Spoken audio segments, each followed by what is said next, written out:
हाँ, नमस्कार बंधुओं, जय श्री कृष्ण। स्वदेशी चिकित्सा के माध्यम से आपको बहुत सारे उपचार बताए जाते हैं। आरोग्य भारत के तहत ये प्रकल्प हमारा बहुत लंबे समय से चल रहा है। देश को कैसे स्वस्थ रखा जाए, निरोगी रखा जाए, तो उसी निरोगता के और स्वास्थ्य के लिए हम लोग जुड़े हैं आपसे।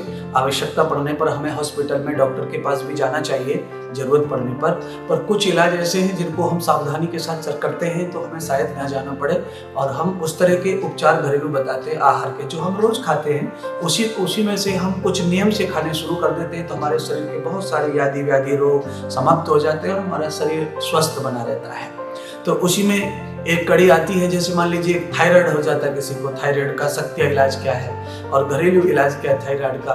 तो बंधु, थायराइड का सत्य इलाज यह है कि थायराइड जब आता है तो टॉन्सिल्स में आता है, गले में आता है, गले से पूरे शरीर में जो है फैलता है और शरीर से फैल के फिर गले में आके बढ़ता है, गले को पैक करता है, फिर ऑपरेशन करने पड़ते हैं और भी कई सारी खतरनाक उससे हादसे हो सकते हैं।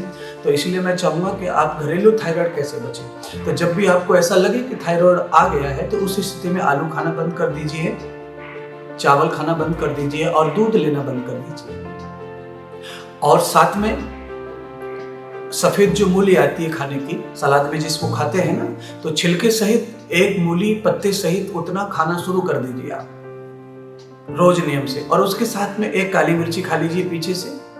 आपको देखते देखते 30 से 40 दिन में आपका थायराइड जो है नॉर्मल होने लगेगा, तो आपको विशेष दवाई लेने की जरूरत नहीं पड़ेगी।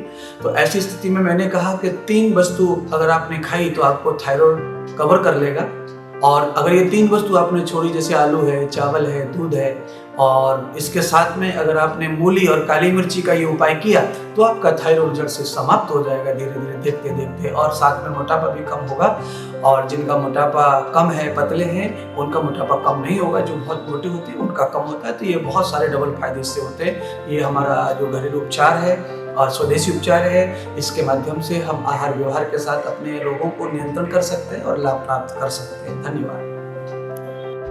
श्रीमद् भागवत कथा सुनने से होता है तन और मन का शुद्धिकरण। जीवन को मंगलमय बनाने के लिए आओ करें श्री हरि का स्मरण। परम पूज्य श्री श्री 1008 महामंडलेश्वर स्वामी श्री इंद्रदेव जी सरस्वती महाराज के श्रीमुख से श्री राधा किशोरी सेवा धाम संत कॉलोनी परिक्रमा मार्ग श्री धाम वृंदावन से गुरु जी के जन्मोत्सव निमित्त 108 श्रीमद् भागवत कथा का 27 जनवरी से 2 फरवरी दोपहर 1 बजे से सीधा प्रसारण देखिए संस्कार पर।